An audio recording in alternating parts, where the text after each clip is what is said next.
We understand that President Biden is addressing the court's decision right now, so we want to get right to him there in Washington. And I must admit I do too. Before I tell you the steps we're going to take, I want to talk about what we've been able to achieve so far on student loan over the past few years. First, we made the largest increase in Pell Grants in over a decade, helping students from families who nearly all make less than $60,000 a year. Then we fixed the so-called, with the help of the department, public service loan forgiveness program. So the borrowers who got into public service, such as school teachers, police officers, social workers, service members, they actually got the debt relief they are entitled to under the law. Before I came to office, only 7,000 people had benefited from that program. Today, over 600,000 borrowers have received relief from that program. And it's still available. So many more people can be helped. And I encourage you to apply if you haven't already. You're still eligible. Go to studentaid.gov. It matters. Third, my administration improved the program from the Obama-Biden administration on income-driven repayment plan. That's what it was referred to as. Back then, we set a limit. Student borrowers would pay no more than 10% of their disposable income to pay back their debt in any one time. My administration is going to reduce that to 5%. It's now the most generous repayment program ever. No one with an undergraduate loan today or in the future, whether from a community college or a four-year college, will have to pay more than 5% of their disposable income to repay their loan. And that's income after you pay for the necessities like housing and food and the like. Typical borrower is going to save about $1,000 a year. And if you keep up payments for 20 years without missing them, your total debt is forgiven after 20 years. That's what the program was before, but we've just reduced it to 5%. In addition to that, last year I announced my student debt relief plan, a plan that was on the verge of providing more than 40 million Americans with real debt relief, up to $10,000 for many borrowers and up to $20,000 for those who had gotten a Pell Grant. Nearly 90% of the relief would have gone to borrowers, 90% of it, making less than $75,000 a year. And no one making over $125,000 a year would qualify. This program was all set to begin. The website had been set up, the applications had been simplified so that it took less than 5 minutes to complete. Notice had been sent out to people about the relief they were eligible for. 16 million people. 16 million people had already been approved. The money was literally about to go out the door. And then Republican elected officials and special interests stepped in. They said, no, no. Literally snatching from the hands of millions of Americans thousands of dollars in student debt relief that was about to change their lives. You know, these Republican officials just couldn't bear the thought of providing relief for working class, middle class Americans. Republican state officials sued my administration, attempting to block relief, including millions of their own constituents. Republicans in Congress voted to overturn the plan. I think every one. I don't think I had any Republican votes for this plan. At the same time, think about this. We all supported the Paycheck Protection Program. Remember PPP?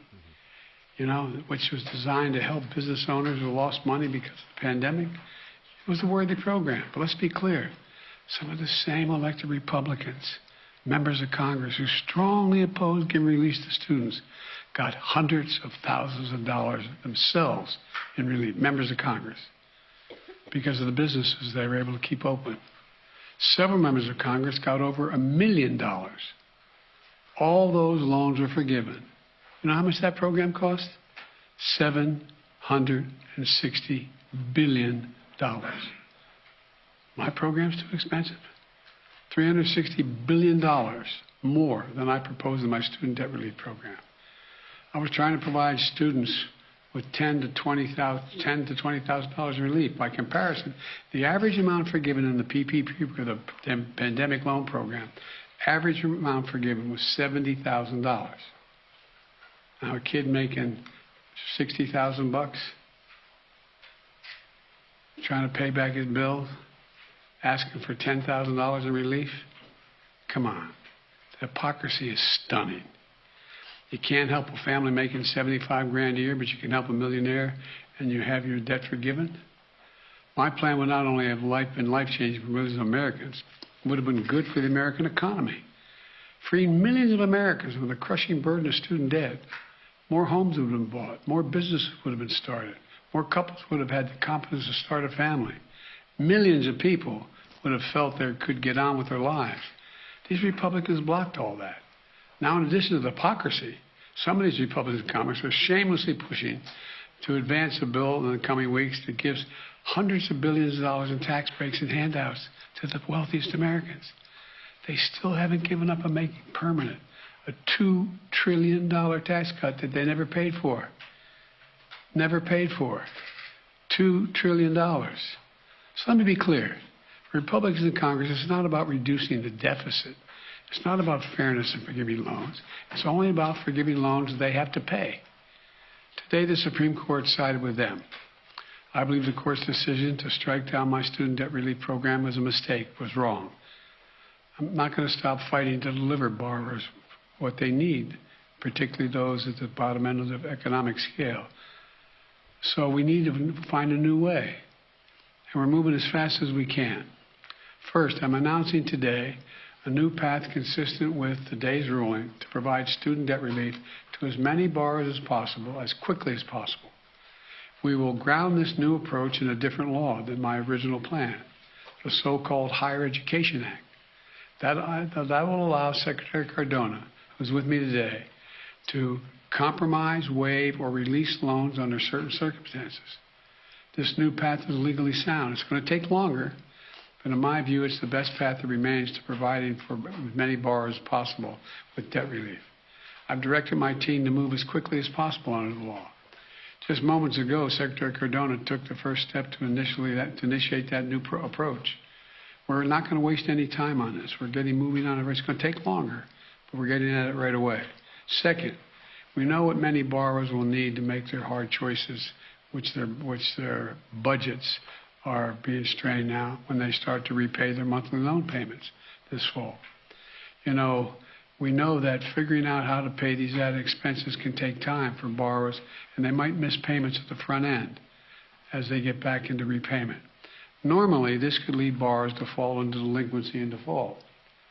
But without their it will hurt their financial security, and that's not good for them or the economy. That's why we're creating a temporary 12-month, what we're calling on-ramp repayment program. Now, this is not the same as a student loan pause. It's been in effect for the past 3 years. Monthly payments will be due. Bills will not go out, and interest will be accruing. And during this period, if you can pay your monthly bills, you should. But if you cannot, if you miss payments, this on-ramp will temporarily remove the threat of default or having your credit harmed, which can hurt borrowers for years to come. Because the Department of Education won't refer borrowers. And the reason why that will work, they won't refer borrowers who miss payments to credit agencies for 12 months to give them a chance to get back up and running. Let me close with this. Our Republican officials say student loan relief is a giveaway to the privileged. You hear that loud now, the privileged. I love their concern for the privileged. But I know who student loan borrowers are in this country. So do all you. The couple putting off having a child until they can find their way to deal with their debt. That's who they are. They're young putting off buying their first home until they can get out from under student loans. Hope on the horizon, thanks to relief that I planned last year. Today's court decision snatches it away from them. I get it. I get it. I hear this. And I'm concerned about it. But today's decision has closed one path. Now we're going to pursue another. I'm never going to stop fighting for you. We'll use every tool at our disposal to get you the student debt relief you need and reach your dreams. It's good for the economy. It's good for the country.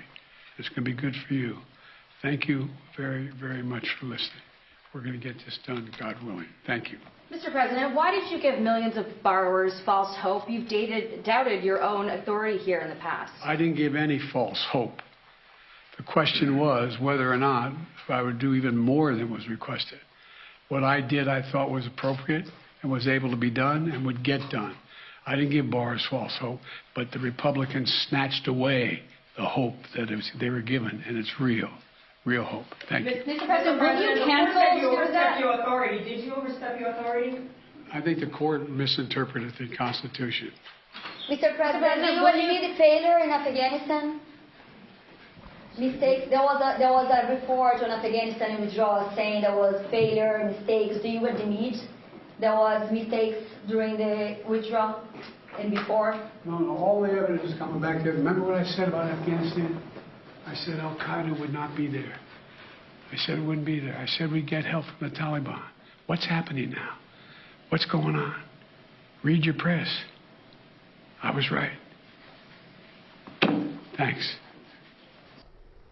President Joe Biden this afternoon in the White House responding to the Supreme Court's decision knocking down his student loan debt forgiveness plan. Yeah, certainly not mincing any words there. No. You could clearly see his disappointment, even saying that he believes the Supreme Court was wrong in their decision today to strike down his plan, and that now they will be pursuing other plans to circumvent the court's ruling today. So, of course, we're going to stay on top of all of this and bring you the latest as we get more information about how the White House plans to move forward.